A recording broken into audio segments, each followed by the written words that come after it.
Today we have the 2017 Volvo S90. This vehicle has done just under 52,000 miles. It has an automatic transmission and a diesel fuel type.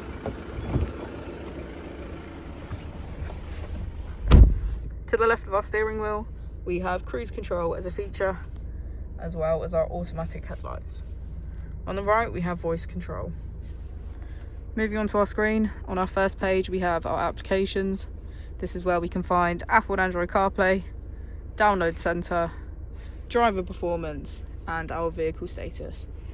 On the second page we have our key features, navigation, radio, smartphone integration, and again our vehicle status. On the final page is our car functions. This includes a distance alert, park assist, heads-up display, and lane keeping aid.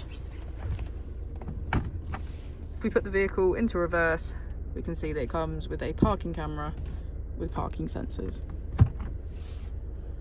If we press our drive mode button, we can switch between our 4 different driving modes: eco for efficient drive, comfort for everyday use, dynamic for high performance, and individual for personal driving preferences. As we go into the back of the vehicle, we can see that all of our seats have a black leather trim.